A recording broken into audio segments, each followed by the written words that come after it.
Hello and welcome back to the Self Indulgent podcast. I am your host, Mariah, and today's episode is all about getting to a place where you feel pretty alone, pretty low, often worthless, hopeless, and wronged by the circumstances around you, and how it's affecting your own growth and relationship with yourself. I'm going to start with my own experience and then some research and tips that might help if you find that this speaks to you or somebody else that you know. Don't forget to follow and join the community and download the episodes. It helps a lot. Okay, so in 2020, I think I went through a really big transformational time in my life. You know, like we all go through like these big challenges and then there's like this huge like getting over the hump and really kind of reaching the next level of like growth and maturity. I think 2020, 2021 was that time for me. It's kind of like really just the cycle of life. And if you're willing to lean into the challenges and, you know, kind of level up and grow, or if they're kind of like beating you up a little bit and you need a little extra support and a little extra help, which most people do, it gets to a point where it's like, okay, either we're going to get super uncomfortable,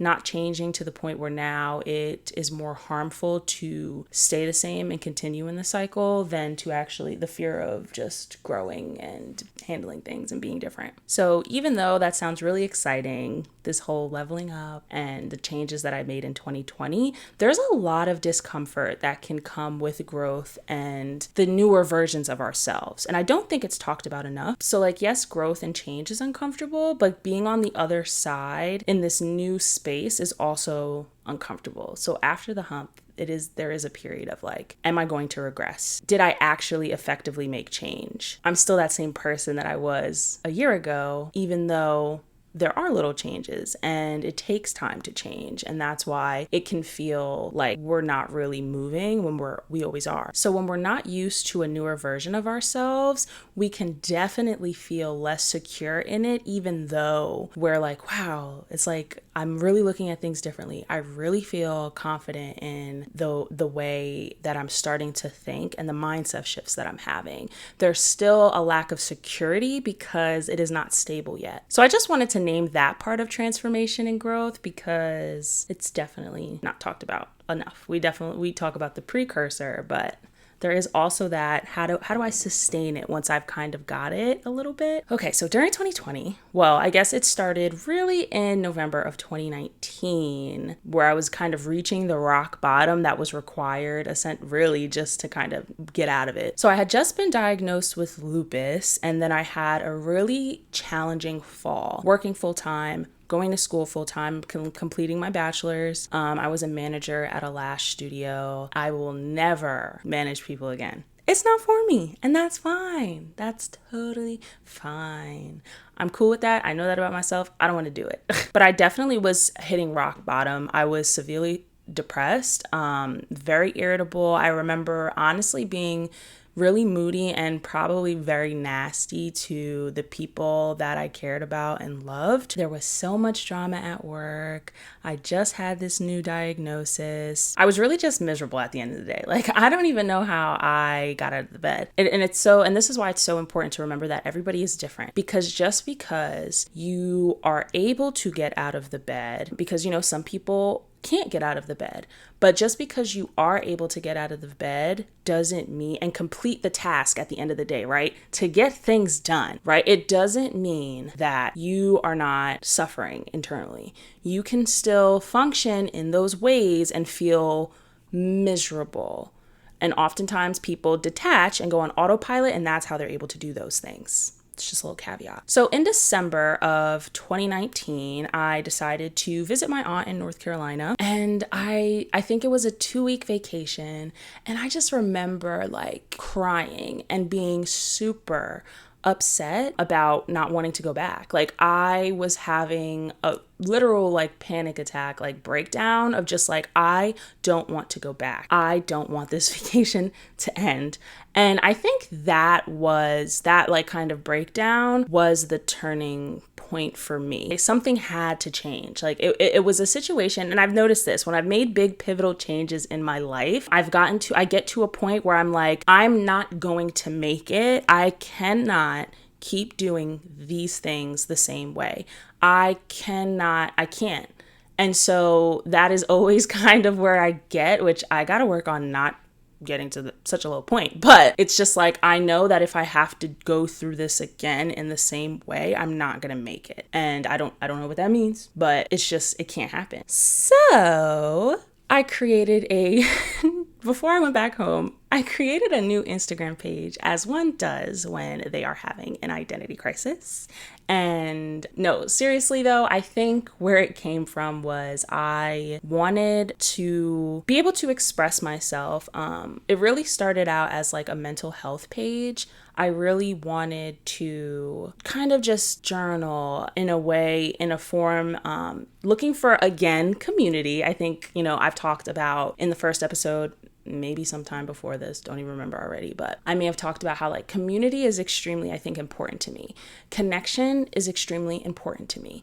And I think it's something since I was a kid that I thrive on. I am an extrovert for sure. I think I just supporting being in a space where we can really support and lean on each other and even just be stupid with is important to me. All of those things. So yeah, I wanted to kind of track how I was feeling and thinking and hyping myself up, and looking for others who were kind of on this like self-help, whatever you want to call it, journey, just of trying to do things differently, think differently. So it's just crazy to think that at the end of the day, like even just how many years ago was that? 3 years ago, I was still trying to cultivate community in my own way. I wasn't getting connections and bonds that I was looking for. Also started a fresh new page because I needed an account that was not attached to school or anybody that I knew in high school at the time. I didn't feel like the current personal page that I had was a safe enough space to explore and feel supported and understood. It didn't feel safe for that kind of vulnerability. So I go back and that's kind of like my coping mechanism until I decide what I want to do. Because I think hitting that point made me realize that like I have to at some point leave my job or at least stop stressing myself so much out about it for now. But then COVID hit about 2.5 months after. So yeah, 2.5 months after I got back from that trip, and school switched to online. I was going to Rutgers University at the time. So everything was remote. So I ended up having a lot of free time on my hands. And I really took that opportunity to make the changes. I ended up actually losing 30 pounds. When you feel good about yourself, it really makes a difference. That journey of weight loss was really incredible. I ended up finding an amazing community through that page. It ended up kind of being a mental health fitness page.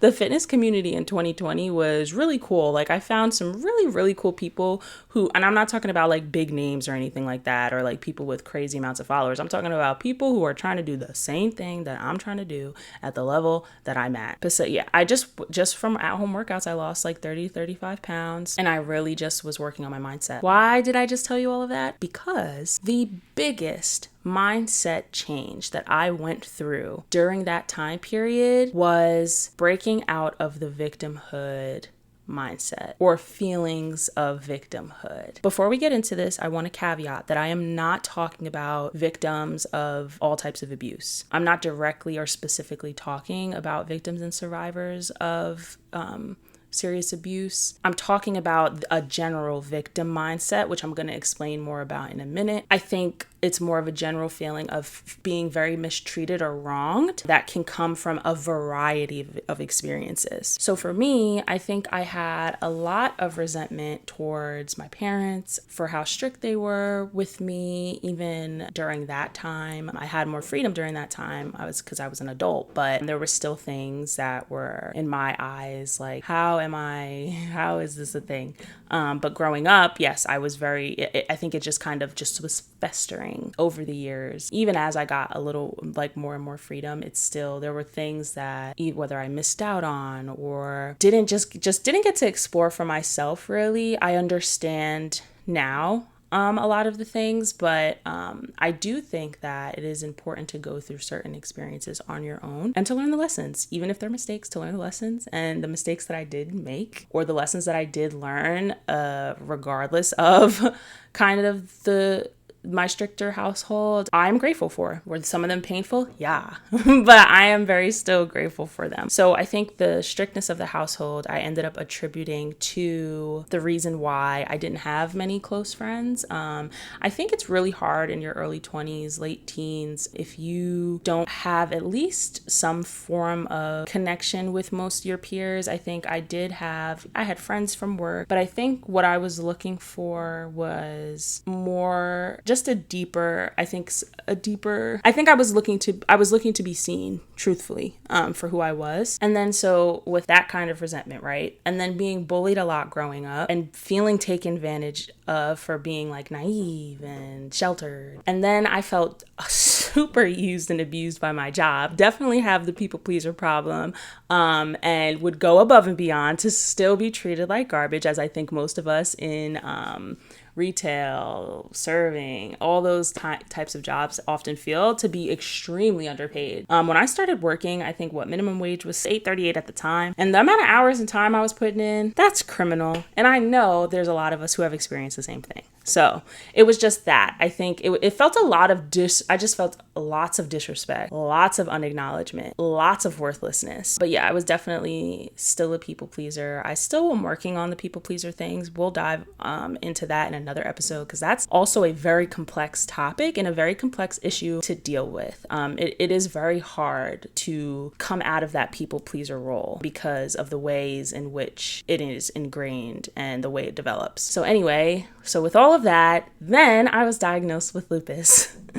So all of this stuff that I never really worked through really was just festering. It just had been festering for years. It really fostered the why is this happening to me? Woe is me. The universe is out to get me mindset. The problem with that type of mindset is that it completely blinds you to the ways in which you add and perpetuate to these cycles. It takes more than one person to create these patterns. For you to be, if you've ever noticed you're in similar situations, it's like the issue is going to keep presenting itself in different ways. It'll manifest in different ways until you solve the problem, until you do something differently. And we get into these cycles, regardless of if we've been wrong, that can perpetuate the behavior. So that's the issue with that kind of mindset, is that you really are blind to, at least for me, I was very, very blind to how I am adding to these things that keep happening to me in similar ways. And then you're also really blind to what it's doing to your soul, to your spirit, to your mind. In social psychology, there is a new personality construct called the tendency for interpersonal victimhood. This is really interesting, and I'll link the study in the show notes and some articles that I read. The acronym is TIV, so I'll just refer to tendency for interpersonal victimhood as TIV. The researchers define this as an ongoing feeling that the self is a victim, which ends up being generalized across all kinds of interpersonal relationships that the person ends up having. So the most interesting part of this is that a follow-up study on this new kind of personality trait showed that it has a connection to anxious attachment styles. And I am an anxiously attached girly, if you didn't know. I thought this was really interesting because if you don't know anything about attachment styles, that is actually our topic for next week. But it's going to be about how attachment styles relate to your relationship with yourself, which I don't really hear much about. I don't think that aspect. Attachment style is definitely a buzzword right now, a buzz topic, and that is kind of like my field of what I want to study more in my program. We will get more into what that fully means, but just to kind of give you a brief overview, attachment style is about the relationship with your caregiver in childhood. And this has to do with how your caregiver interacted with you in childhood. You know, as kids, over time, we're going to test the waters for things, right? We have to learn. And it's really just how your parents responded to you when you needed safety, essentially. So just like when you felt danger or you were scared or fearful, like the way that your parents responded to you when you were looking to them for support is essentially what develops your attachment style. That was just so interesting to me because I am anxiously attached, and I just talked about how, you know, a lot of some of my resentments that I was feeling and frustrations had to do with my parents in childhood. So I thought that was really insane to like be looking this up and to find out that like some of that victimhood mindset is linked to attachment styles, which is linked to childhood. But either way, so your attachment style is going to affect your social and emotional development. For anxious attachment, as mentioned in the study, it is likely that you had inconsistent and misattuned parenting. Those who have an anxious attachment styles are likely to have fear of abandonment, low self-esteem, fears of rejection. They may appear clingy in relationships. That's just like a very general and basic overview. So during this time period during COVID, my parents and I's relationship was kind of rocky, but breaking out of this like victimhood mindset definitely started the process of being able to like reconnect, get back on track, and like kind of resolve some of the issues that I was having. Does that mean it's gotten rid of all feelings? No.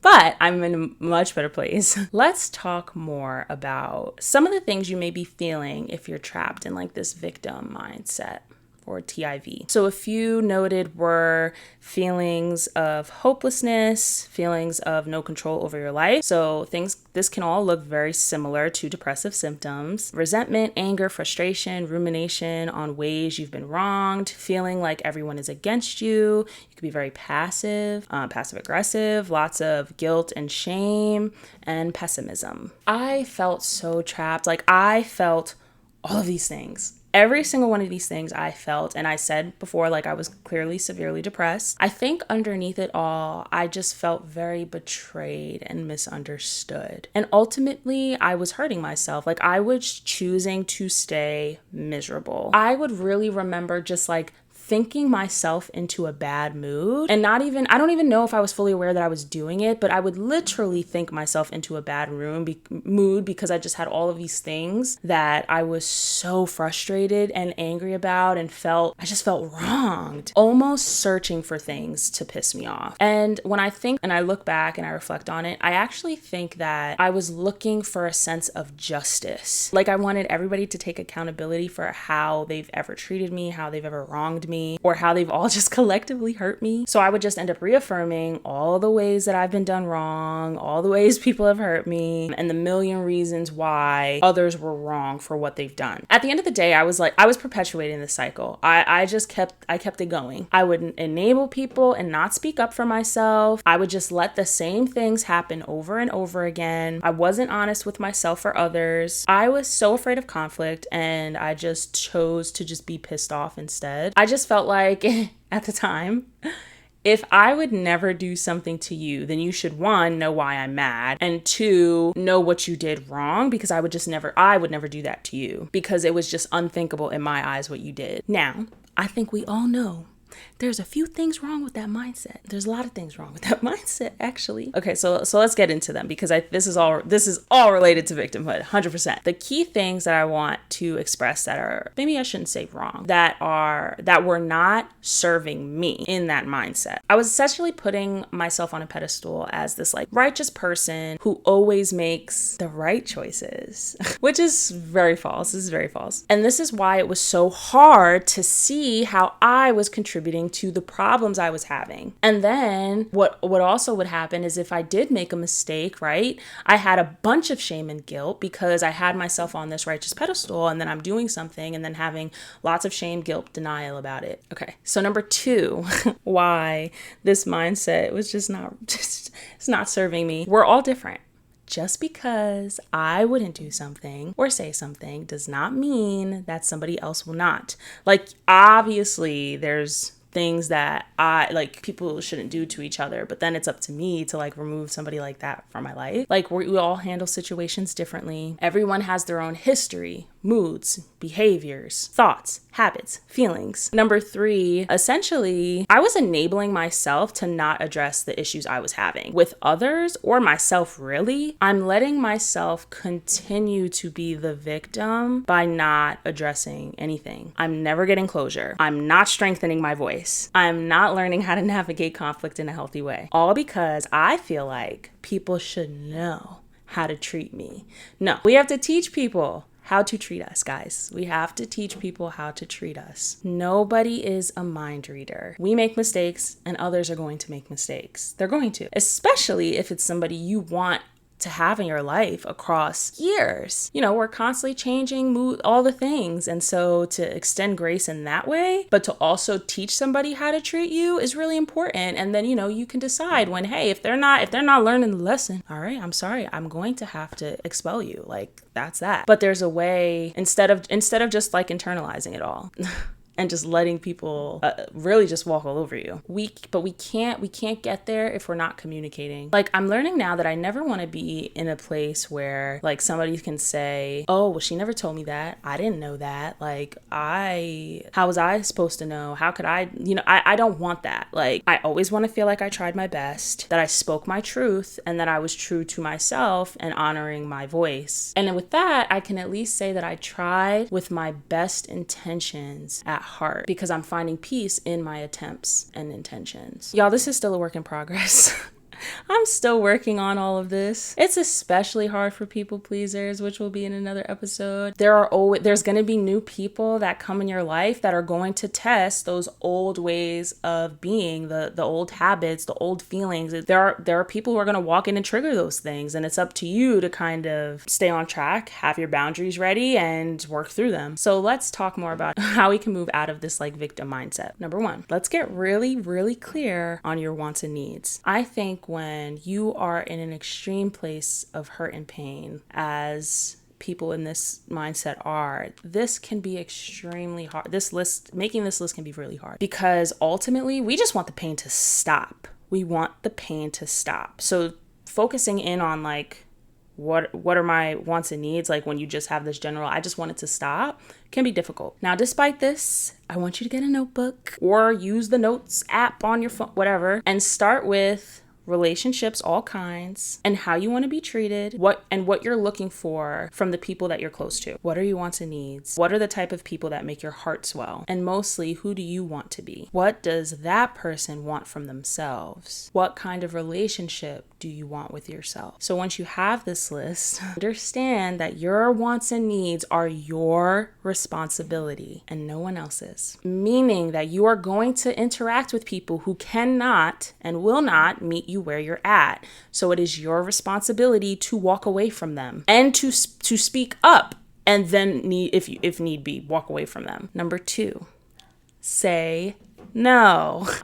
This is probably one of the hardest things that I struggle with. But stop doing things that you don't want to do, or that you know that you're going to just complain about later. Like, don't do favors just because you're hoping or expecting people to return those kinds of behaviors or favors. Like, only do those things out of true you wanting to do them in kindness, because if you're just doing it with the expectation that they're going to give you that same energy back, you're going to be disappointed. Do the things that you really want to say yes to. This will, over time, hopefully start to alleviate the feelings of being taken advantage of. Number three, I don't care how you do it. But reflections and self-awareness daily. The easiest way to do it is journaling. So some prompts to start with are like, what's at the root of you feeling powerless? Like, why are you allowing others to have this control? I'm telling you to do this so that you can understand you, and so that you can connect with yourself deeply. Like, I'm not just giving you like a chore homework. That's the purpose of this. Be kinder to yourself. Practice gratitude. That's number 4. Things won't seem as bad as you're building the muscle of starting to recognize the little things that matter, that you can feel good about. It's really important to see and appreciate the little things daily. For me, gratitude was actually a huge savior for me at that time. I did have a gratitude journal during that COVID era. It just made me feel like I had more meaning. I felt lighter. I was able to forgive myself and others, but ultimately freeing myself. You don't have to go around telling people you forgive them or have to forgive everybody. But understand and know for yourself. Like, this is going to take a lot of time, but just being able to let it go is more for you. It's for you. Number 5, this is the final one. Stop planning out conversations in your head. Listen, I know I am not the only one that in their head or out loud starts having conversation amidst conflict, especially if they know that they are about to address something or somebody's going to address them or something's happening. Stop doing that. Like I guess the main thing is like, stop expecting that you're going to know what other people are going to say. That's why that isn't really helpful, because you really don't know what people are going to say or how they're going to respond to you. Do not plan what you want to say around what you think others are going to say.